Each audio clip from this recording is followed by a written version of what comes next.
And hello, everyone. My name is Jonathon Dornbush, and this is Podcast Beyond, episode 627 of IGN's weekly PlayStation show, where we are bringing you all the latest and greatest in the news and releases and exciting world of the PlayStation in the year of our Lord, the PlayStation 5. But there wasn't much PS5 news this week. However, we still got plenty to talk about. Joining me this week are Max Scoville. Let us prepare to open that cabinet of erotic pleasures known as the game. Off to a great start with Brian Altano as well. Hi, and I'd like to publicly apologize for last week when I knocked on wood, hoping that Cyberpunk wouldn't get delayed. This is not wood. I don't know what this is, but this can't be trusted. This is not wood, yeah. Some sort of a formica, a composite, we don't know. Speaking of, I wanted to roll into, as we have been opening the show, with comments of the week. And this first comment all of these comments come from the YouTube version of last week's episode, which I was not on for the full time of, but thank you guys for taking the reins and steering that ship. In those comments, Zoella said, "God, I hope that game doesn't get delayed," was a quote from the episode. This video hasn't aged well. And I think most of the comments on last week's show were about you guys talking about Cyberpunk not getting delayed. No, it was all like, what are you going to play in April? Oh, we're all playing Guess we're not. Yep. Guess we're all playing Resident Evil 3, maybe. I don't know. Maybe Final Fantasy 7. Yeah. No, I would like to formally apologize on behalf of Jonathan, who should have more zinc and vitamin C. I really need Wait, no, you weren't sick. You were at the rat park. But then I was sick afterward. Probably from the rat park. The plague. Yes, from the rats. Fun a plague tale of innocence. Coming to Game Pass soon. That's not our console. Stop saying that. But it is. You're giving them money. Anyway, also in the comments, Real Sergeant Tom said, considering Sony's last E3 had some random guy playing a wood flute for 5 minutes and then another random tent sideshow, we're not really missing much about them deciding not to be at E3 That this is year. very well put. I really like that. We've been joking about that for a while, about how the last time they did a press conference, it was like so messy and weird that it's actually funny that they pulled away. Like they just threw such a weird botched party that they were like, no more parties ever again. Sony went from like years of E3s where it was like the reveal of the PS4 and that big coming out party to like the year of dreams with Final Fantasy VII Remake showing up and Shenmue 3 and all these things, to the year with God of War and Spider-Man and all that stuff, to the year after with God of War and Spider-Man and all that stuff, to that year where it was like, here's a church where you're going to listen to a song for 5 minutes. The games were huge, right? Yeah. Like everything was there. Like all the content was there, but it was just the wrapping paper was weird. Yeah. It was. You guys like AAA video games? All right. What about world music and downbeat folk followed by high-res throat slitting and a lesbian kiss? Games! All right. It's a weird show. We're back. Frankie B in the comments also said, looks like I might be in the minority, but I really enjoyed watching the last few E3s. Will still want to watch it, but is disappointing as PlayStation my favorite platform. And I think most of our lamenting about PlayStation at E3 was that last year. I think we can all unequivocally say those last few years before that year, 2018, were phenomenal for PlayStation. They were edge of your seat. These are the best press conferences I've ever seen. Yeah, and I can't overstate this enough, but our sort of lack of enthusiasm over press and fans especially going to E3 as it is today is not because Sony pulled out. It's because Sony is one of the several companies that have pulled out of that show floor over the last few years. Yeah. It is a changing, devolving show, and I don't think for the better. And I think that like if there was a time to go, and it was several years ago, and that was a magical time for it, but it's kind of a Woodstock 99 right now. And I love Rage Against the Machine, but I don't want to spend $9 on water. You're drastically overselling what that show is right now. Woodstock 99 was a good time, man. It was a really, really rowdy. Was it? No, it was not. It was a good time. I still want an Assassin's Creed set at Woodstock 99. That would be great. That'd be fun. And then last but not least, Eric wrote in the comments, when Jonathan is away, Max and Brian play. Hell yeah. And I just really like the idea that the show, I haven't watched the full show yet, but that it was just a chaotic I think it was mess. fine. But I feel like you guys probably did a good job with it. I'm not, that's all right. Yeah. No, I don't know. I always get this like flustered substitute teacher thing where I'm like, hey everybody, let's see, Mr. Dornbush left the lesson plan. Looks like we're all watching Twister in Espanol. We're actually just we're gonna roll out a CRT TV and just show educational films for everybody. But we couldn't figure out how to work it, and the smart kid in class wasn't there. We'll watch You're Hamlet. All supposed to turn in a worksheet. And I also wanted to open this week with a question of the week. This comes from the Facebook Podcast Beyond group, which is facebook.com/group/Podcast Beyond. And Hussein asked, what happened to SSX? Good question. What happened to snowboarding games in general, Death Stranding aside? We really haven't gotten Breath in. of the Wild. Yeah, Breath of the Wild. Yeah. Steep happened. I think that there was a zeitgeist of like what do you call it? Action sports, extreme sports being huge in the 90s and early 2000s that just kind of dried up. Yeah. It's weird though. Like, I don't know. I feel like I see more adults skateboarding around. I mean, I see more adults in San Francisco anyway. It's not really a kid city, but like, I don't know. I remember when I was in 7th grade, like skateboarding was the coolest thing, and snowboarding was like skateboarding on a mountain, you know, and it was like, it was cool. Yeah. And then they put it in like Capri Sun commercials and Mountain Dew commercials, and you're like, this is badass. And then that kind of disappeared. A lot of that you're totally right. A lot of that kind of went away at the same time. I mean, we also had Tony Hawk games. We had Matt Hoffman triple BMX, whatever it was, erotic erotic bicycle man. Dave Mira. Yeah. Hypersexual snowboard ski zone. I miss the snowboard. But there's also kids. like, they were wholesome. Yeah, I'm not a big sports guy, but it is interesting to watch how cyclical these things are in the zeitgeist in terms of how big they get. Usually around one figurehead. Like someone like Shaun White was like a household name for a little while. Yeah. And then Tiger Woods obviously was like, golf games were huge. Golf was probably took him off the name of those games. Yep. After everything. Yep. Yeah. Happy Gilmore revitalized golfing as we know play it. a Happy Gilmore game. Oh, me too. Great. Yeah. Just a beat 'em up golf game. Yeah. It would be great if the first few levels were just ice hockey and then you get kicked out and then it's a golf. game. God, I want that. Happy Madison is missing a lot of money by not making I agree. space on it. Anyway, I agree. Of course, we're not here just to talk about Adam Sandler films. Sorry on your snub at the Oscars, Adam. We're See also Uncut here. Gems. It's so good. Everyone go see that. I'm so mad not enough people. These are the number one Uncut Gems fans. That's true. I think it's safe to say. We are here, of course, to talk about PlayStation games. And one of the big things I want to talk about this week is sort of an all encapsulating topic that does tie back to last week's episode and the irony of it, which is delays. There have been so many delays, not just for last week's episode, but since then. Two of the most recent ones include Dying Light 2 being indefinitely delayed. It was originally going to be coming out this spring. It is now coming out sometime in the future. Iron Man VR was supposed to come out in February, right around my birthday. I was really excited. It's now been delayed until May 15th, 2020. Of course, last week, Final Fantasy VII Remake was delayed by a month. Marvel's Avengers was delayed until September. And Cyberpunk 2077 was also delayed from April to September. So we are looking at many of the end of this generation's biggest games coming later, very close to this new generation. Of course, that's not to mention the smaller delay that The Last of Us Part 2 also got a few months back into May. We're seeing a lot of delays. The big first opening question I want to ask both of you guys is, and if we're treading on too much conversation from last week, stop me. Are you guys worried by any of these delays? I'm annoyed. Yeah. I don't know. So I'm annoyed as like someone who wants to play games when it's not nice out. You know, like that's one thing I hate is like, oh, like cool, like March. Like I'm not going outside in March. I hate that month. That's a crappy one. And then they're like, no, good news is getting kicked to like September. And I'm like, that's beautiful outside. The good news is like, if Cyberpunk coming out in April, I would have been outside being like, I wish I was inside playing video games. And if I was inside playing, it's beautiful outside. I should go outside. But like, I don't know. It's frustrating. It's stupid. Both in terms of like as a gamer, but also as someone who has to talk about these things. Talking about delays is not exciting.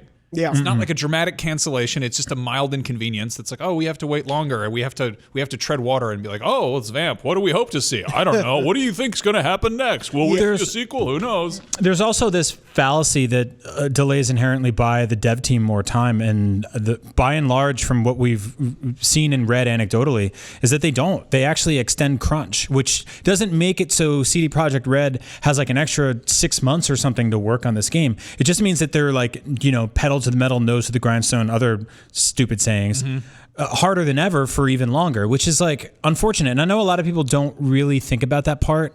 And in many ways, I don't blame them. Like they don't really want to know how the sausage is made. They just want to have the sausage. And I get that. But like digging into it and like following devs on Twitter, a lot of them are really saying a lot of the same stuff here, which is this is not necessarily giving them more lax creative freedom, more space to sort of like spread their wings a little bit. It's actually making it harder for them and extending their work hours. They want to ship projects, right? They want to get these projects out, and that this makes it so that finish line is further down, and that's disappointing. The thing that I've been saying is it's sort of, and this obviously feeds into the crunch culture as well, is that at this point, like just make the games next gen launch games. And I understand it's not as easy as dragging and dropping, but something like Cyberpunk, PS5. of course, yeah, right. Something like Cyberpunk is being developed concurrently with high-end PC hardware, which means that hypothetically there are versions of it that exist that are way better looking than the ones that we're all going to play on our consoles that we bought 5 years ago or 3 years ago, right? Depending on if you jumped in with the mid for Pro or One X. the mid-gen upcycle or whatever it was. And so I don't want to play this game in September. I want to play this game on day one on PS5. And I don't know what that entails. And I don't want PC players to be punished so that I can selfishly get like the greatest launch game ever. But like I know on launch day we're going to be playing like Futuristic Racer and like Last Gen Port and like Indie Puzzler. But like I want to play Cyberpunk. Yeah. I want to play Cyberpunk on day one. September is a really interesting month for a couple of these games, Avengers and Cyberpunk, to be delayed into. Obviously, they're not talking about the cross-gen versions of these, but I think it's safe to assume there will be cross-gen versions at some point, right? Yeah. Well, that's the thing. It's like Cyberpunk is going to be a massive single-player game. Multiplayer is coming down TBD. Yeah. Right. So hypothetically, you could take a month off of work, finish Cyberpunk, play the next-gen consoles, get it all done, right? Avengers is a weird one because that's going to be a sort of games as a service thing. That's an ongoing Destiny-style platform. And so hopefully they'll figure out some way to communicate those things where you can jump in on day one on PS5, pick up your save from PS4, and keep playing. How all of that is going to communicate is interesting. Yeah, well, and presumably it'll be a backward compatible game. Yeah. But will there be a PS5 version that we're going to want to buy down the line? And, and how will the people who are maybe playing the backward compatible version feel about that, having played that version for 6 months when this new gen we are all acting like backwards compatibility is like a sure thing. Well, we know it's happening. Do we know? We do know backward. They have confirmed. For sure. That is one of the things they have confirmed. They have not really talked about the extent of it. Yeah, across the board. Again, they haven't really talked about for the PlayStation. It's gonna be very annoying if they're like some titles, and you're like, oh, well, good. yeah. I think you were probably here, but we were theorizing about that. Like, what does BC mean on PS5? Does it mean that it will play discs? Does it mean that your digital library is entirely unlocked on day one? Does it mean that they'll slowly drag and drop games over like the way Xbox did with the 360 backwards compatibility titles? Like that stuff takes time, right? And so it's going to be kind of a real kick in the ass if like Cyberpunk comes out and we're like, well, it'll be cool. I'll still play it on PS5. And it's just like doesn't play nice. And it's like, you got to hang out, wait for the PS5 patch or the PS5 version or whatever. Yeah. I mean, we talked about this too, about like the Wii U would boot into Wii mode. Or the Wii would boot into GameCube mode, and that's how they did backwards compatibility over there. Well, and based on the leaked specs, that's the current thinking about how the PS5 will work, is essentially it'll be able to switch into a PS4 or PS4 Pro mode. Right. Which I'm okay with. I mean, I did say that I would like everything under, one umbrella, but it is what it is.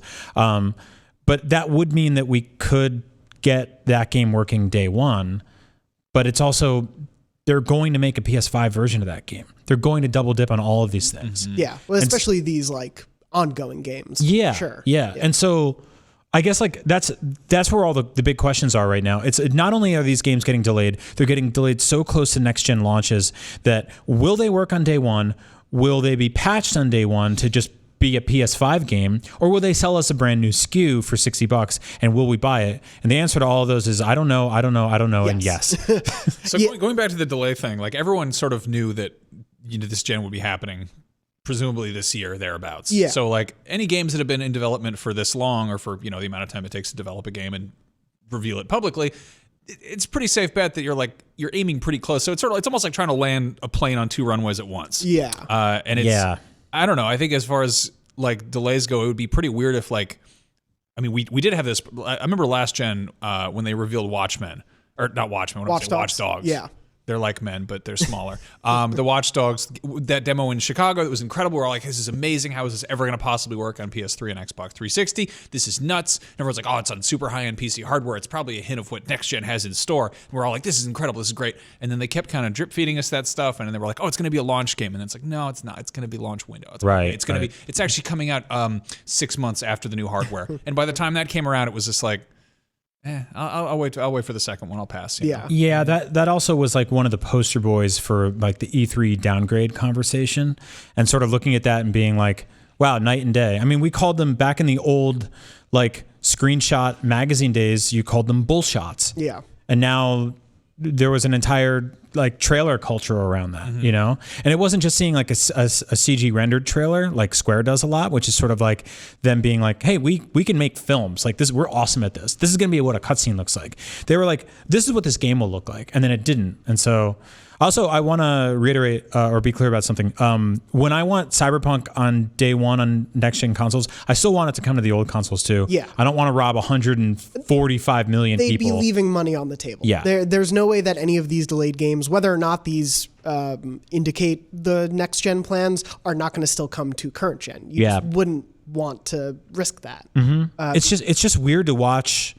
It's almost unprecedented to see this much stuff butt up against the launch of a new cycle like this. And then you have Microsoft on their side being like, oh, we won't have exclusive games for a year. Everything that you can play on Xbox One Series X, you'll also be able to play on Xbox One, blah, blah, blah, blah. And so Sony's obviously gone in an opposite direction. There will be platform exclusive launch games, which I love because I think sort of justifies your purchase. But at the same time, like these things are incredibly close together now. And this is not, we haven't really seen this like this on this level. What do you think, Max? You were talking a little bit about like the dating of these games. What do you think? These games going Dinner out on and a days movie? together? I think so. With Cyberpunk, Sorry. yes, please. In terms of these games being delayed to September and everything, what do you think that means for the next gen launch? Because I don't think that means we're going to see, next gen versions of Avengers and Cyberpunk day one with those release dates now. But do you think those next-gen games will come at launch with the new consoles, or do you think it'll be 6 months after, like a launch window game? I think they'll be announced without hard dates on them. Yeah. You know, and it'll be one of those things where as it comes closer, they'll be like, oh, we have a safer idea. And there's going to be that forgiving, like the days of there being a hard launch day where you go to the store and you're like, I will buy, look at these 27 games out for this new box. It's like, it's going to be launch window where it's like, these are coming out in the following 3 months, you know. Yeah. But don't you guys think it's like software suicide to not have games as a service running day one on your next gen systems? Like especially incredibly popular ones. Like don't you think that like Fortnite and Destiny and hopefully Avengers will be there on PS5 day one? A lot of what we see at E3 is going to be things we're already familiar with. Oh, and it's going to be available day one on X platform with Z bells and whistles. Right. I do think a lot of those big games, Avengers is a big question mark to me because we do also know there is supposed to be a PS4 beta coming that was supposed to be in the spring ahead of its launch. Now I don't know when that's delayed to. We don't have too much info on that. But I think the popularity of that game might determine its lead up to and when it eventually comes out on next gen. But other free to play and live service games like Fortnite, PUBG, Warframe. Warframe was a game that was really big with the launch of the PS4, if I remember correctly. That's probably going to be there at PS5 launch because the game has only gotten bigger. I think like these console makers, I think would be silly not to get those games as quickly as possible onto those next gen consoles. No, it's a really good point because it's a lot of people trade in their last console for their new console. Yeah. And so if you're really into Avengers for 2 months and you trade in your PS4 for a PS5, like you don't want to just give that up. Like that's it. There's going to be events happening that weekend in the game to get, Thor's socks or whatever. And you want to get in there, get those socks. Taskmaster learned a new move. You need to stop him. An emote. Yeah. That's a really interesting way of putting it. The thing is too, is like these conversations are happening behind the scenes right now. Sure. And someone is going to have to figure out the right way to do it because that'll set the precedent for how everybody else does it. Yeah. So if Square goes Avengers on PS4 is playable on day one on PS5, blah, blah, blah, blah, then that's the way that goes, right? Unless people are just making up their own rules. If Warframe goes, it's $10 upgrade fee to play this on PS5, and Square goes, weird. We can do that? Oh, yeah, we're going to do that, But you also know that Fortnite is just going to be there. They're not going to charge anyone to play Fortnite on PS5. Fortnite's an interesting one because it's like when Nintendo launched Nintendo Online on Switch, Fortnite was like, "Oh, we're not part of that. You can play our game for free. Yeah, we're not going to charge you to play online. Yeah, that's not what we do.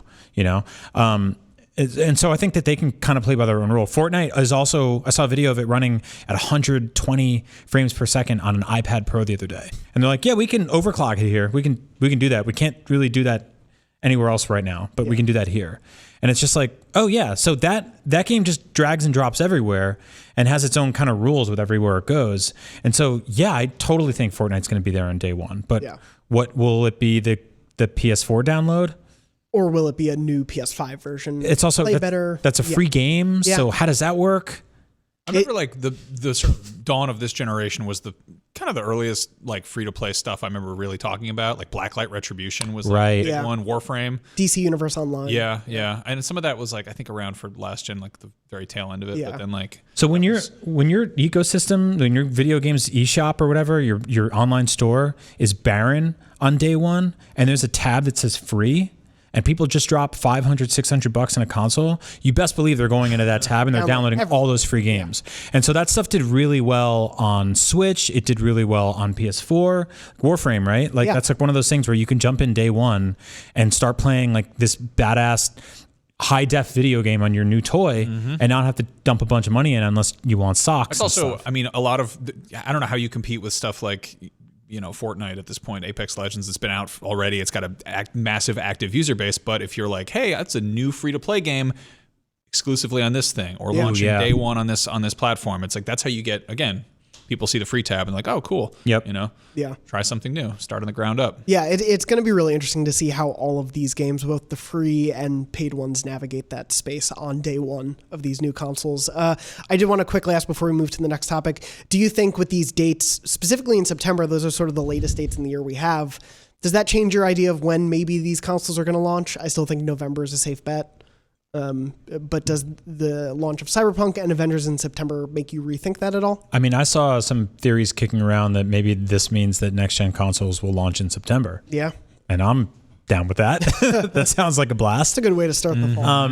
Ultimately, you have to butt up against Black Friday as hard as possible. That's the biggest spending week of the year for consumers. Yeah. And the week after is one of the deadest, because that's when everybody has already spent all their money and they're looking at their paycheck going, why? I mean, if you launch new hardware in September, that gives you this wonderful grace period leading up to Black Friday to get new games out for that platform. Yep. And it's not just like a rush to be like, you got to get it out this week. It's like, oh, you can kind of trickle it out. I mean, everybody said they're launching this year. It'd be crazy if, not knocking on wood again, but it'd be crazy if one of them got delayed, you know? I mean, I think that, and they won't do this, I don't think they'll do this, but I think Sony can afford to take their time to get it right, because I don't think that Microsoft is really, or the Xbox brand really is the threat where it would overtake the entire empire right now. I mean, they sold more than 2.5 times as many consoles this generation. Yeah. That would be a lot of people jumping ship. I think Microsoft's going to kick ass at the gate. I think they're going to make an awesome machine. I can't wait for it. But I think Sony, if they needed to delay, could, but I don't want them to. Yeah. I think it'd be stupid. You know, I think that enough, like, there's that, what is it, first to 10 million? Yeah. It's like it's such a big thing, and there's momentum really helps. Yeah. If only one person is in that race, then Microsoft automatically gets 10 million and Sony doesn't. That'd be a big problem. I mean, the year start lead that the 360 had was a really big. Not just there were problems with the PS3 launch and the way they were promoting it, but the 360 having almost a full year, if not a full year. And Sony came around, but it took years and years to get there. Yeah. And so I don't think that would be wise for them. Could they afford to do it? Probably. Should they? No. Yeah.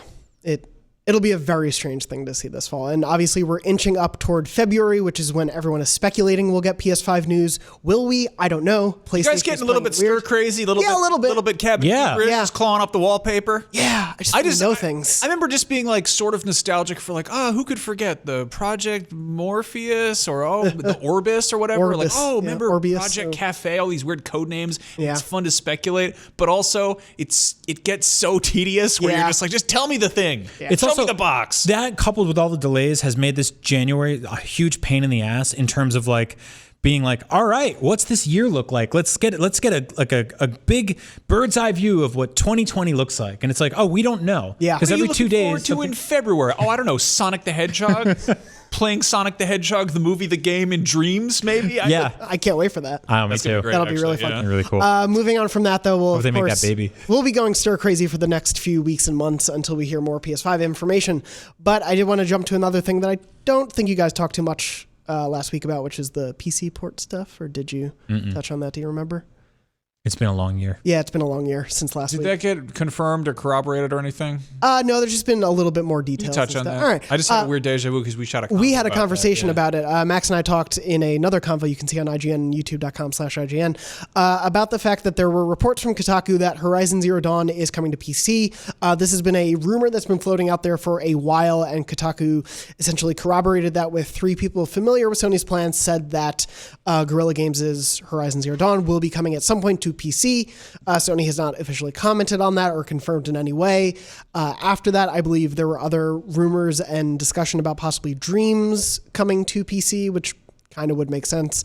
And then there were further job listings that people were pointing to from Naughty Dog, suggesting that Naughty Dog for The Last of Us Part 2 development was looking for people with familiar knowledge of PC development tools and things. So all of this is to say is that it seems like maybe Sony is looking toward releasing its exclusives on a non-Sony platform. Max, you and I talked about this a bit in terms of how it follows with the MLB The Show announcement of them moving that to other platforms, and sort of the way Microsoft has been behaving, which is essentially just buy our games. We don't care what platform it's on. It doesn't need to be on Xbox One. If it's on PC, that's great. Just buy our games. Yeah, they want to inflate their brand. Yeah. Like I don't think they're not really in that long game of plastic boxes like everybody else is. Yeah, and so I did want to bring this story up mostly to ask because I've seen a lot of people discuss this as some people from the Sony diehard point of view are going, what is Sony doing? They're giving up their exclusives and they're putting them on a different console. Do you see it that way? Do you see that as a mistake to put these games on the PC? More people playing a game is never a bad thing. That's a weird gatekeeper mentality. Yeah. It also means that more people are aware of these brands, and then if they come out with like a Horizon Zero Dawn movie, the people go see it. Or it's like, I don't know, there's more fans of the thing. Yeah. The box traditionally is not where they make their money. The console, it's the games and the software. And putting a 3-year-old game on PC right now isn't exactly making people go, well, do I buy a PS4 or a PC? I don't really think that's going to move the needle for anyone right now. Yeah, totally. No, I think you guys make some really good points. I totally get it from the sort of diehard fan perspective of why would this leave this platform? This is one of the reasons I bought this platform.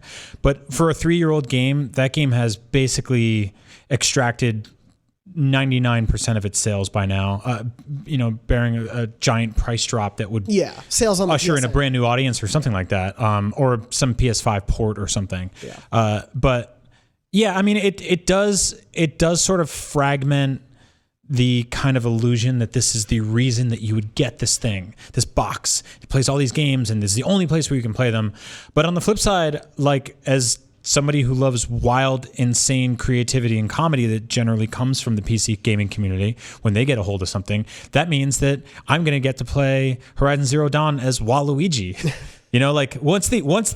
Once a game you love that's semi-serious makes it over there, people just go bonkers with it, and they add Thomas the Tank Engine and Shrek. Freaking Dragon Ball Z Kakarot came out on Friday, Thursday, something, And on Wednesday, they people were... already put the Goose from the Goose game in there. Really? Yes, That's amazing. it's great.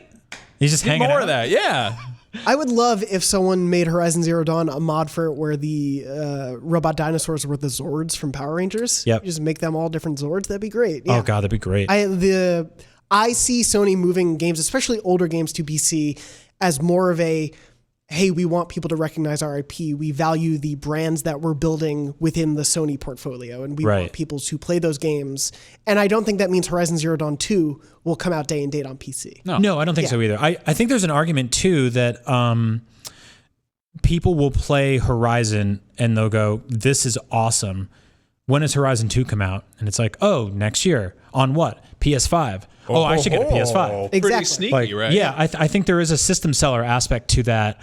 And that's an odd thing to think about because they are basically getting 3-year-old leftovers of a console game. And I mean, we get leftover PC games all the time on the console side, especially over at Nintendo Voice Chat. But I do think that there is an argument there that people will play that game and they'll go, oh, I got to play the sequel. I don't want to wait 3 years. I'm going to jump on this day one and buy a PS5 as soon as I can. Yeah. And so I think that's smart. I mean, it's Sony getting their logo in the corner of stuff and elevating that brand. Also, if the new hardware is increasingly more and more basically just PCs, masquerading as consoles, and you're developing for this hardware that's that close to PC, then why not? Double dip. I think when it was the PS3, it was another story because it's like that was a bizarre, different architecture allegedly. And then I don't even know what the PS2 had going for it. I guess it was kind of PC-ish, but not. Yeah, I don't know the architecture. Yeah, I mean, again, I think you go far back enough, and it's like the divide between consoles and PCs is that far apart. Yeah,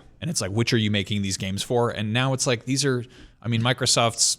It's always been a PC hardware. It's direct Xbox, and increasingly, these things are becoming more and more the same machines. So. Yep.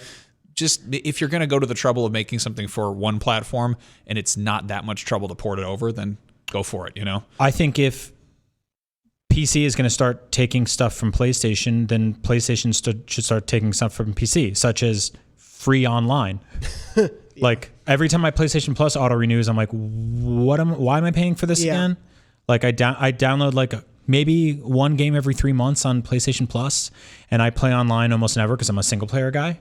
And on the PC side, you basically don't have to pay for online anywhere. Yeah. And so, can we steal that? Like, if we're trading, let's steal that. The role of PlayStation Plus and Xbox Live is a really interesting question I haven't thought about for next gen until right now, and I don't really know what the answer is, but what those services mean going into next gen with so many free-to-play games, with so many cross-gen or cross-compatible games from different console platforms, what all that means. I saw a Resetera thread yesterday that stated that if you had been paying for PlayStation Plus on day one since the launch of the PS4, you will have paid $420 by the end of the life cycle, which is more money than a damn PS4. Yeah. Like, that's crazy. That's crazy.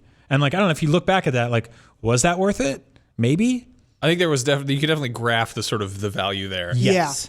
There was a time where it was worth it. Like, I have no qualms about paying for Game Pass. Again, sorry, I know it's a PlayStation show, apologies, but like, I don't know, you look at that, you're like, oh, there's a massive back catalog and a library, but it's like, you're like, oh, wait, so for, what is it, like $6 a month? I don't even remember how much it is. Well, that's like paying for $60 Netflix a year. Yeah. And it's like, oh, you get 1 to 3 games a month, basically. Yeah. Yeah. And speaking of Game Pass and everything, Alexander from the Facebook group asked, with all these PC port rumors and everything, with apparently more exclusives coming to PC, do you think Sony is preparing their version of Game Pass, including spreading to other platforms? So essentially making a service that would say, hey, you can play some PlayStation games like PlayStation Now games on other services, which is how PS Now works right now. You can play on PC. Well, they were talking about God of War on PlayStation Now as being playable on PC. Yeah. And I believe Horizon is going to be one of those games. And so they're definitely dabbling in it, which is good to see. I've been saying that since day one. I want a Game Pass style system structure on PS5. Yeah. I think that PlayStation Now needs an entire brand overhaul. It needs a new name, a new logo. It needs to come out there with some wow and just be like, not World of Warcraft, but just like an actual excitement factor. So if it did have WoW. Game Pass has that like cool logo that's like a little neon sign. Again, sorry, I know it's, but like you look at PlayStation, there's like Plus, View, Now, Shop. Like there's all these different things that are like, and it's none of it is like its own identifiable like brand. I do this thing a lot where like I'll be like, oh, I want to play a game from a little while ago. Like I was talking about Remnant from the Ashes. Yeah. And it was like $25 on PS4 and it was included on Game Pass. And my Game Pass subscription was like, I got some crazy deal where it was like $1 a month for like 16 months or something like that. And so I was like, well, I like the PS4 controller more and I like turning on that system and playing games anymore. But I also like having $25. Yeah. So I'm going to play it here. And I want Sony to be able to compete with that so that I don't have to go over to Xbox to play something. I can just play it on my PS4 where I'm going to be gaming anyway. And so, I really, really hope they find something for that. Yeah. I do think they will try to compete with Game Pass more in this new generation. I do, for me, a big sticking point, though, because I think we've talked about it in the office and just people have a lot of conjecture about it. I do not think they will offer PlayStation first-party games day and date on that service, if it's Now or something else, until they are forced to. I totally agree. In the same way that Xbox does. I think Xbox did that because they saw a smart way to get people to buy this thing, and it works. Mm-hmm. But I don't think Sony will do that. Another thing that's interesting about that's really fascinating to me is that you get this sort of... what was that bad Cloverfield movie that dropped on Netflix? Paradox. Cloverfield Paradox came out, after the Super Bowl one year, and we're all kind of like, full of meat and day drunk. And they were like, hey, by the way, brand new Cloverfield movie tonight. And we're like, oh, that's great. I don't even have to leave the house. And we turned it on, and it was totally a mediocre film. But people assessed their viewing of it as fun because they saw a movie for free. And I saw the same exact thing happen last year with Crackdown 3, which was not a great game, a kind of broken game, but a lot of people were like, hey, it was included in my thing. And so totally, for me, it was worth it. I liked it, stuff like that. Well, it's the Netflix occasion of things. Like, don't get me wrong, I think there are some amazing shows on Netflix, but I think we also give a lot of shows a pass on Netflix because it's like, well, it was included in the thousands of other shows. We all watched Bird Box. Yeah, but right? I actually didn't. Yeah, don't. Yeah, I'm about it. It was just like A Quiet Place with blindfolds or whatever. It's such a stupid movie. But yeah, people loved it because it was like there was zero effort to get that. Yeah. You didn't have to go in your car. You didn't have to like camp out on Fandango and buy some ticket in the middle of the theater and get a commemorative cup and all that like I do for Star Wars, like a big idiot baby. It's like all you can eat buffet logic. Where like it's not necessarily good food, but there's a lot of it. Go and get it. You're like, oh, I can get more, and no one yells at me. Cool. Yeah. I like it. And so I think there is an argument for that. Right now, I think we all pay for PlayStation Plus in the same way we pay for our annual credit card fees. It was like we get some perks out of this, but we don't do this because we love it. Like we do this because we have to. Yeah. And like I do want them to pivot that into being something that I'm excited to pay for again. Yeah. Like where I feel like this is justifiably worth my time and money to pay $60 a year or whatever it is. I mean, you can get deals on it. Yeah. And we don't know what those services will look like going into next gen. Obviously, Sony has been very quiet about that. And I am excited to see what they do change and what they don't and what that means for paying for that stuff going forward. We could have cocky Sony and they just do nothing. Exactly. Yeah, they could just leave it as is. Moving on from that, I do want to, since we're running a little shorter on time, I do want to jump right into what we're playing this week. I, as you may hear from my voice, been a little sick, so I haven't been playing that much after I came back from Disneyland. I was going to play around with the big, expensive lightsaber I built, and then I learned that my dog is scared of the lightsaber. Oh. We lit it up, and it scared him, so I didn't get to use that thing too much. You know what actually I hear helps with that is if you take a really long cardboard tube and talk through it at the dog. Okay, I'll do that. That calms them That down should a be good great. deal. You can also hone your Darth Vader voice doing that. Oh, perfect. Good to know. Anyway, what have you guys been playing? Dragon Ball Z Kakarot. Can I talk about it for the love of God? Kakarot. So we Mitchell put up his review of it. Mitchell Saltzman, great guy to review that game. He's a big, huge fan of DBZ, big fan of fighting games, big fan of beat 'em ups. He gave it a 7 out of 10, which I think is just right on the nose, totally with that. That being said, it is not a bad game. 7 out of 10 is not. Is it good? Is not bad. It's good on our scale, yeah. Yeah. Good out of 10. I love Dragon Ball Z dearly. I haven't rewatched the anime in a million years, so it's like this is pretty much a really good alternative to rewatching that. I think it's actually faster than rewatching the anime, which is 291 episodes of the original cut, and then they did like a reduced version, which a lot of people are divided on. But I think this is probably a 60-hour game. Wow. It's not bad. But it's definitely, it calls itself an RPG. It's got a lot of RPG elements. At the end of the day, it's pretty much just a really frantic beat 'em up game. It is. When it hits like a high note, it is so good, especially if you're into DBZ stuff. Some of the cutscenes are just like jaw-droppingly gorgeous. Floating around in that world and getting to explore all the weird little corners is great when it's like detailed and interesting. When it's one of those sort of trademark barren wastelands that you see so many of in the background of DBZ, it's like, kind of whatever. Yeah. I'm surprised at how there's definitely parts where I'm like, this feels like a game for children. Because I'm just not even trying and I'm getting S ranks and A ranks. And it's right. Like, okay. I noticed that too. I played the first few hours, which is weird because I'm not a Dragon Ball guy. Yeah. I have very foggy memories of watching the original cartoon at friends' houses in the 80s because I'm old. But I jumped in because I was just first of all, I want to try to get out of my gaming comfort zone a little bit in 2020.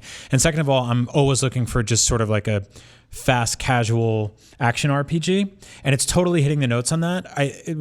The highs that it's probably giving someone like you are lost on me because I don't understand the language or the universe that it's taking place in. Mm-hmm. But I'm still finding it fun and endearing, and it I feel like it alternates between it's a pretty good looking game to looking stunning. There are moments where you're just I'm watching an anime. This is gorgeous. Some of the fights are really funny and goofy, and just the way you're both basically Supermaning and flying around and floating towards each other and beating each other up. I found like flying around in the cloud to be like a little bit wonky. How did you find it as sort of like an onboarding thing as someone who's never watched Dragon Ball Z? I think it does a really good job of like sort of drip feeding you characters. And then you get to like that first island and there's like, here's 10 dudes you don't know. And you're like, whoa. So that's the big secret is I think the problems with this are the same problems with Dragon Ball Z. Interesting. Where like a lot of people get into Dragon Ball Z and they're like, hey, I'm here for it. And you get kind of like Stockholmed into it. And by like, 20 hours in, you're like, I care about these characters. But if you ever stop and look at like the beginning of Dragon Ball Z, it is the middle of a series. Yeah. It is like the manga is just called Dragon Ball straight through. And if you start at the beginning, it's Goku as a kid and he grows up. And then about halfway through, he has a kid. And that's where Dragon Ball Z starts. And it's like, it doesn't make any sense to start there, but somehow it was a success stateside, and everyone's like, yeah, I like these characters, but like it does totally dump a bunch of them on you. Yeah.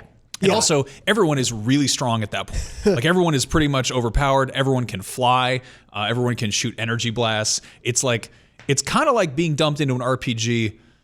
Near the end game after 60 hours. Yeah. When everyone's got like god summons and can like do like insane fast travel stuff, and you're like, this is odd.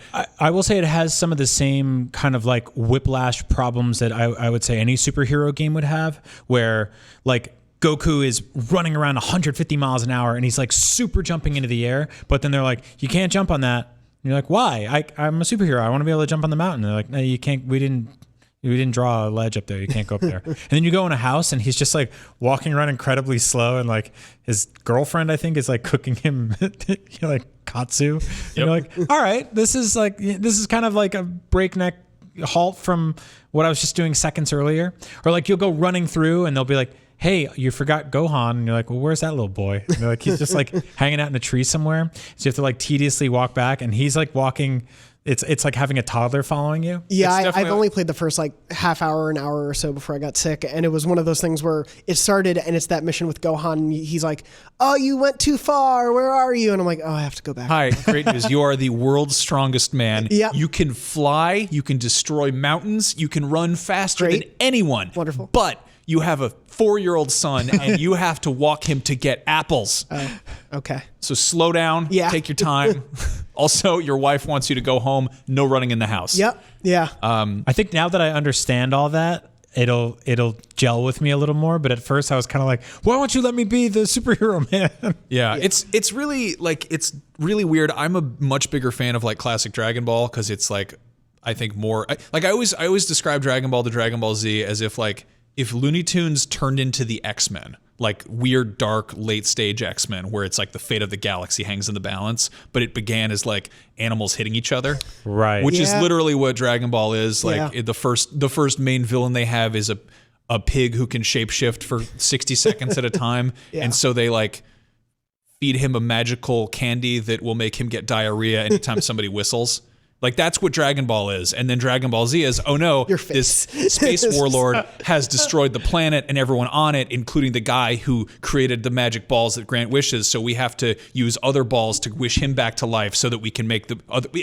It's the logic of like, oh, a genie grants you 3 wishes, but what are you going to wish for? I'm going to wish for more wishes. Okay. But somebody killed the genie. What are you going to do now? It gets like, is it sort of like a Avengers Infinity Stone stuff too? Like, it does get there. Yeah. It's definitely like, I mean, I do like that they took the time to like put a mechanic of gathering Dragon Balls in this game about Dragon Balls, which are pretty much sort of a side story in DBZ at that point. But the idea that you get these 7 magical things that are scattered around the earth and you can grant wishes, I think like maybe 10 hours into the game, they're like, this is a thing you can do. And it's just like this wonderful like kind of side quest where like, I think they just show up in random locations and it'll show you on sort of the overworld map, like which hub areas have those in them. Right. And you can fly around and collect them. And then when you collect them all, you can wish enemies you've already beaten back to life and fight them again for experience. Or you can wish for rare items and it'll just dump like a bunch of random like hot food and like weird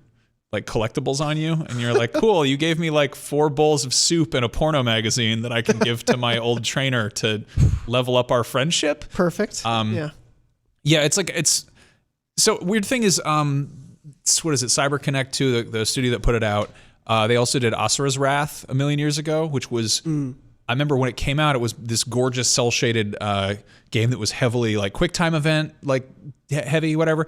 And people were like, it's sort of like a playable anime, which is exactly what this is. Yeah. And I think all the times that if it had spent another year in development, it would be a phenomenal game and one of the best uses of a license if they add like more, hidden sub stories and side quests and actually like loosened up a bit. But right now it's kind of like, it's pretty much just a straight shot retelling of DBZ. And it's the entirety of it too, right? It is they the go through all entirety the sagas, which is nuts. Yeah. That's and it's crazy. They do like a really good job of having like kind of side quests that like supplement like the like characters. Like, there's like weird kind of lulls. Like basically it has like the main anime has like lots of filler episodes to kind of like, plug up the holes of like where I think like Toriyama was still trying to make the manga and he was like, having like back problems and like family strife. And he was like, I'm trying to draw them fighting as fast as I can. I'm one man. And they were like, hurry up. We need more things to animate. And he'd be like, make something up. And they're like, they go to the DMV. Gohan gets stuck in a cave. There's a robot there. Yamcha plays baseball. And they just like, they would just make up nonsense. And like the game does the same thing, except it's like weird side quests where it's like, oh no, your friend is dead. You got to like turn into him using shape-shifting powers to go on fake dates so that his like ex-girlfriends don't get mad at him for ghosting. Like Sure. literally ghosting. Yeah. So there's like a lot of really fun stuff in there Yeah. that I'm really happy about, but I'm totally like, it's such an almost. It's so close. Yeah. The combat is also just like, it's just like when you really nail it and get into it, it's super fun, but it feels like if you like sped up Ni no Kuni, like if you're like, I'm going to use my friends to support and they're going to come in and cast spells and we're going to do this and I'm going to do some melee attacks, but it's all happening so fast that you're like, your camera is like stuck behind a rock and there's somebody just punching you in the face repeatedly. And you're like, I can't do anything. We've all been there. Yeah. Classic trap. High school. Yeah, but like that being said, like stuck in. the world that they built for this and like the presentation is like so good. So anybody who's like actually a DBZ fan, kind of on the fence about a rewatch, wanting to like get nostalgic for the Toonami days, it's really cool for that. Yeah. If they do a classic Dragon Ball game, which would be so cool because nobody can fly yet. And there are like more vehicles and it's more about like weird ground combat and fighting people with a stick. Like that would be so cool. Well, I was going to say, where would you want them to go next? Because I'm so surprised they included all of DBZ in here. Like when they kept showing the Cell Saga and the Boo Saga, I was like, oh, you're going to all of this. I think they screwed up. Yeah. It would have been so cool if they were like, hey, here's the first saga of Dragon Ball Z, except it's got like a crap ton of side quests and like everything is fine tuned. And like, if they were like, yeah, if they did like a yearly release where they just kind of took this existing world. Yeah. I mean, there totally is like, I would say it's definitely got some similar DNA to the Yakuza games where like some cutscenes are like incredibly gorgeously polished and other ones are just somebody standing there talking over subtitles and you're like, all right, I guess I'll help you. Yes, I will take your side quest. But like, if they just did the Yakuza trick and reused the existing map, adding like a few new bells and whistles here and there and like throwing in some new story beats, like, and maybe adding like new techniques, that would be really fun. Yeah. I don't know.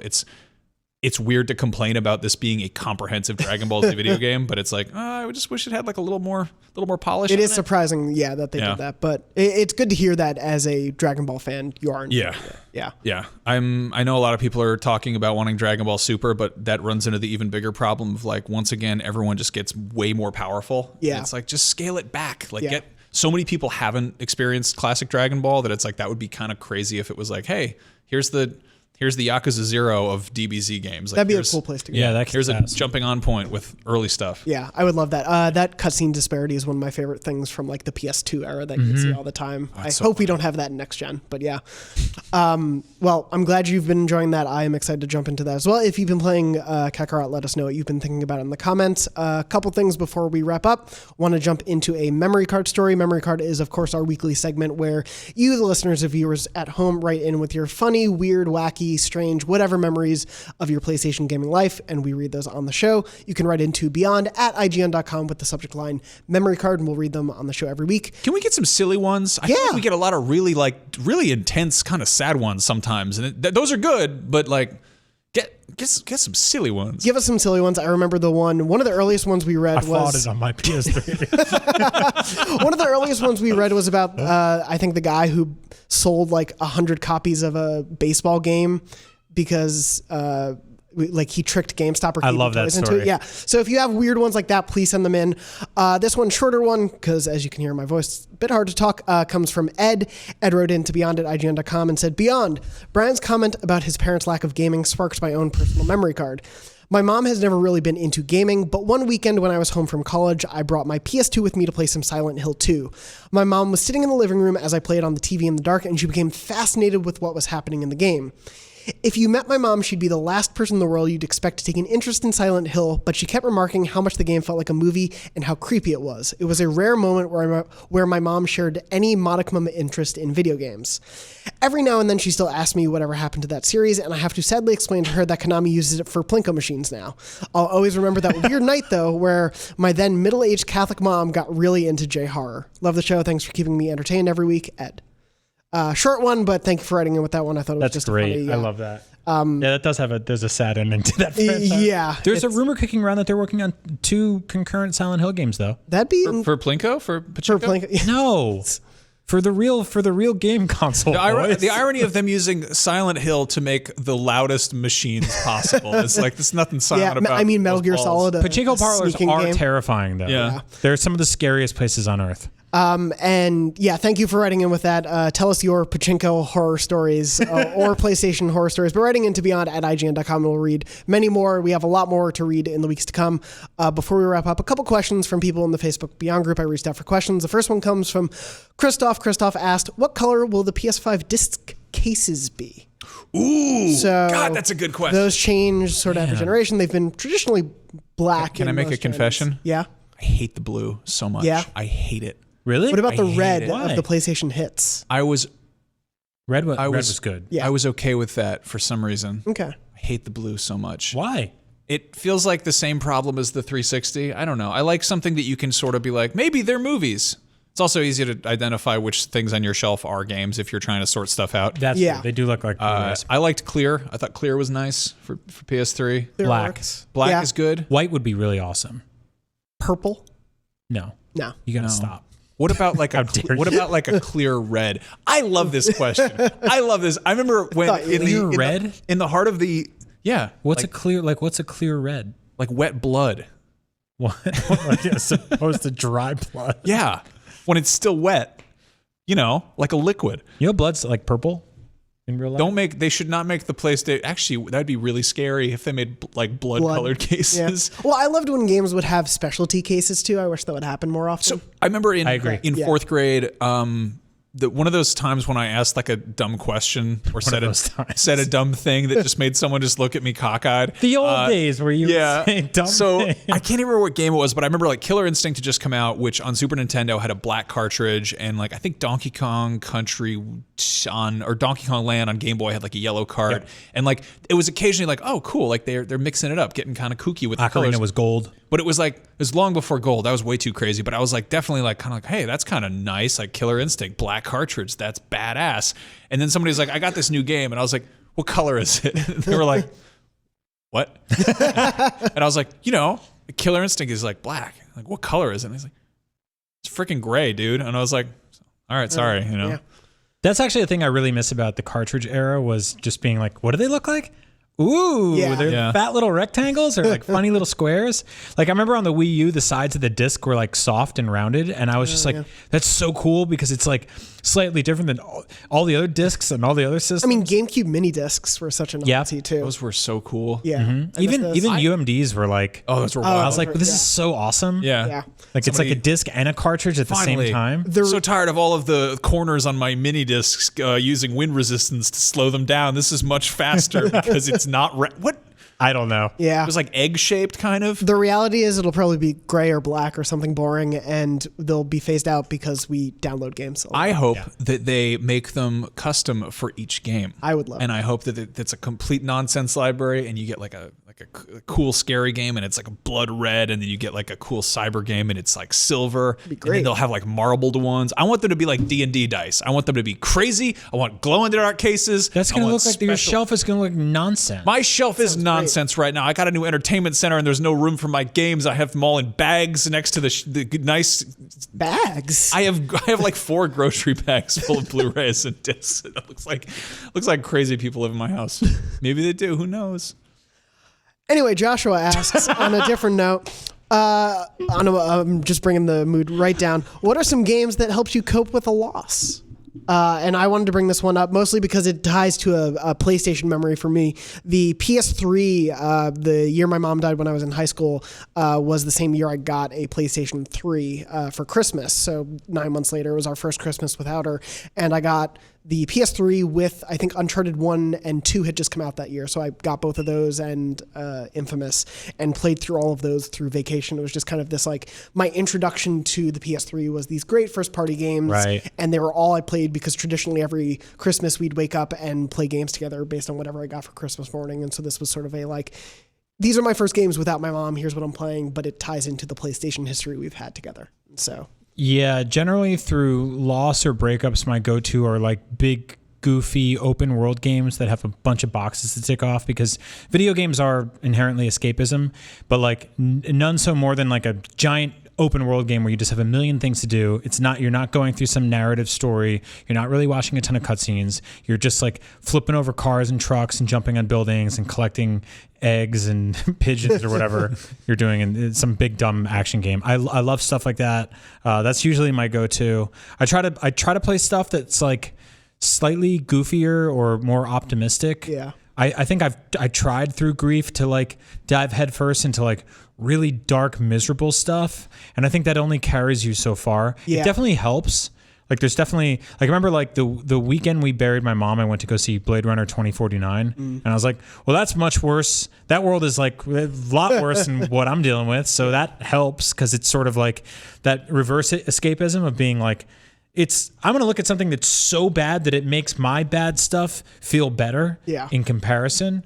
But I think generally, like, I've been in a weird funk this year so far. And so I've been trying to connect with stuff that like is a little bit more upbeat, and then I'm just not really finding it. So I guess because I'm playing all these like Soulsborne games, just like murdering me and telling me like, oh, you don't have enough bone blood. This year kicking your ass. Well, how about some games kick your ass too? Yeah. Get your ass kicked. Exactly. You'll feel better. Yeah, like if you're depressed, why don't you get killed by Bartholomew, the 40-foot elk?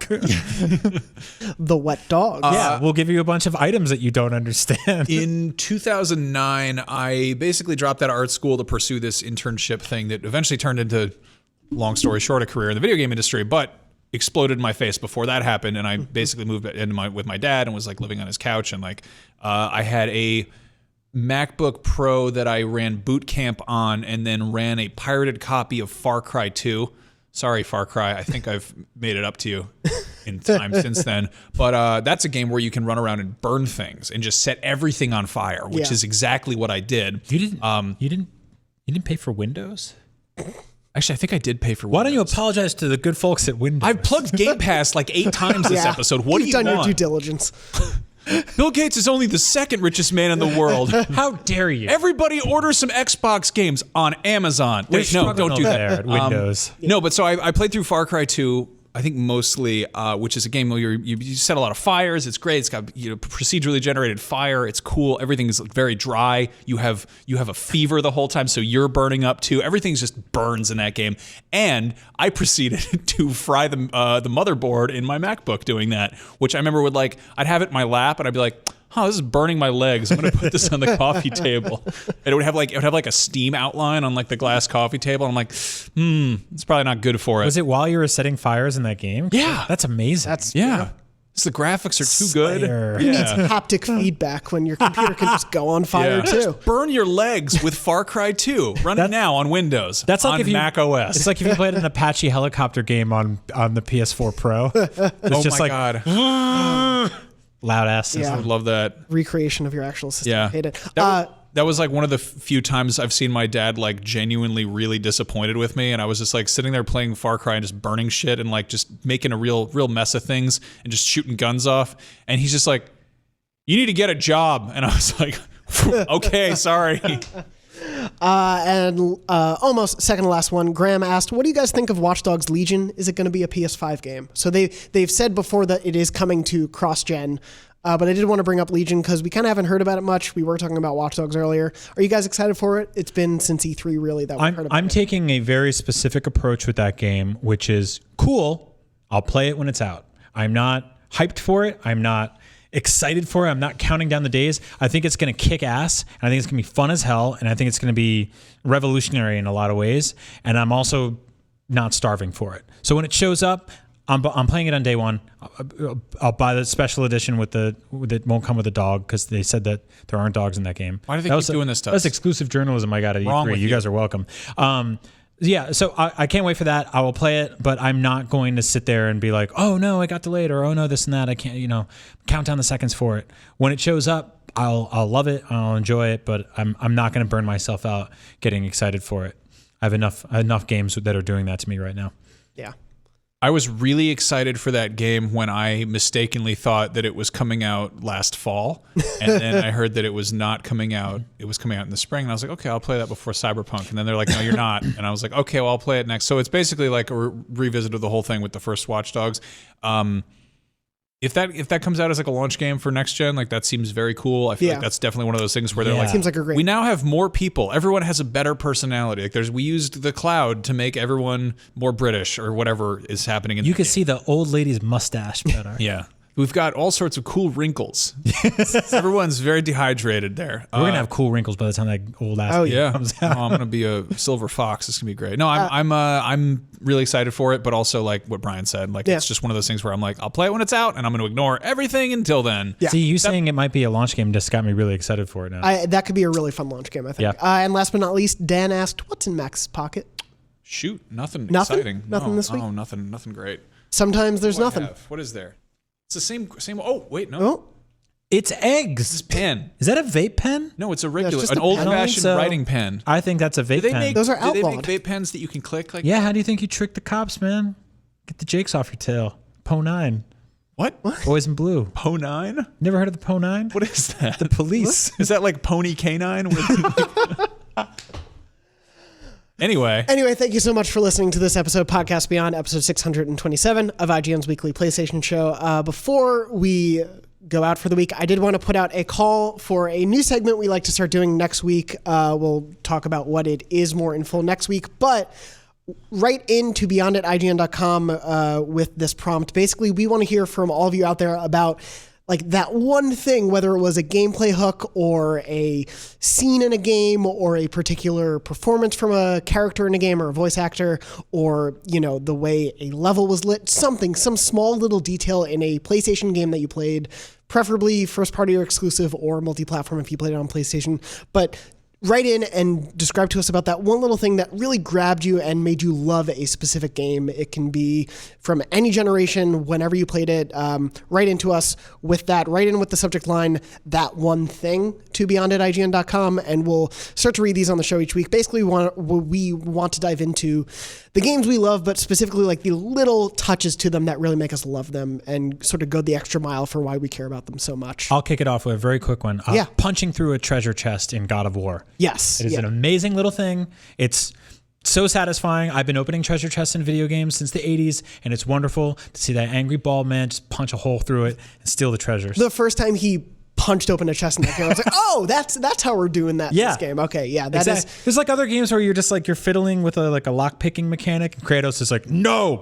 Yep. I love that. It's great. So yeah, if something like that, whether it is a gameplay mechanic or something else, write into beyond@ign.com and we'll read those on the show. You can write a novel if you would like. We'll probably condense it on the show, or you can write a quick couple of sentences, preferably probably around there, and we'll read those on the show each week. One more really quick one. The scream you hear when you get to the top of the first ladder in Bloodborne, when you get up there and it just goes like, you're like, I'm here, Bloodborne. Almost went the whole episode without saying Bloodborne. Bloodborne's pretty we cool. got I was thinking about all the good things in Bloodborne. A lot of them. Think about them for next week. And we'll be, of course, sharing some of our favorites on the show as well. I also did want to call out, if you haven't listened this week, I was on this week's episode of PS I Love You XOXO over on the Kind of Funny game side of things, because we started a Fantasy Critic League, started by Blessing and Greg over there, where we've each drafted a league of games, and by the end of the year, we will see which games are reviewed the best. Across the field. My list, for those who don't know, are Ghost of Tsushima, Watch Dogs Legion, the Untitled Batman game from WB Games Montreal. Is that the name of it? God, I hope they call it that. God, that'd be great. Untitled Bat game. And he's just a nuisance. He's just throwing British people's lunches in the river. Great. criminals trying to go about their daily job, and Batman shows up and just like steals their jam or whatever. Spelunky 2, Assassin's Creed 2020, and Psychonauts 2. So all of these games, whatever they are reviewed, I will get a certain amount of points for. If they come out this year, some of those games, of course, are not announced. So if they don't come out this year, I don't get any points. But based on how they're reviewed, I'll either receive points or get docked points. And at the end of the year, we'll tally them all up. I can also draft more games to my list. We each have a budget. It's fine. We each have a budget of about $100 to spend. I don't know how much each game will cost. Tell me what games I should buy into this grouping. Obviously, you may be noticing some big games like The Last of Us Part 2 and Cyberpunk are not on my list. Those games were taken by other people in the draft, but you can find out all those games by listening to that episode. I'm happy with my list. Cool. While you're over there checking out Jonathan's Cricket League, you can also check out the We Have Cool Friends episodes that Brian and I were on. We both jumped over there, swung by, just had a long old chat with Greg, which was fun. Good old friend. Also, I think somebody on Twitter asked me what was in my pocket, and I was like, I should put something good in my pocket, and then that never got asked on the show. But watching that episode, please know that there's a small plastic figurine of Yamcha from Dragon Ball Z lying in a crater that I had in my pocket. Amazing. And then I forgot it was in my pocket and carried it around for literally the entire weekend. So, wow. That's great. Yeah. I think the good thing is that your dad is proud of you now. He's actually, I think he's just gotten tired. So he's got less energy to be disappointed. Anyway, thank you so much for listening or watching to this episode. You can find me at Twitter and Instagram at JM Dornbush. Max is at Max Scoville. You can find me at Arby's Official. That as well. And Brian is at Agent Bizzle. _IHOP. Yeah. _IHOP. Of course. Use hashtag YoPlay to find us both and all of our... I'm just kidding. Beyond is live every Wednesday at 3 p.m. Pacific at beyond.ign.com, youtube.com/IGNBeyond, and your favorite podcast services around the world. Thank you so much for listening and or watching to this episode. And as always, Beyond. Beyond. Speaking of YoPlay, did I tell you that my kid calls yogurt Lolioko? Is that like a Zelda town? And she'll be like, Lolioko. And I'm like, well, are you yodeling? And then she'll eat yogurt. That's adorable. Thank you, guys.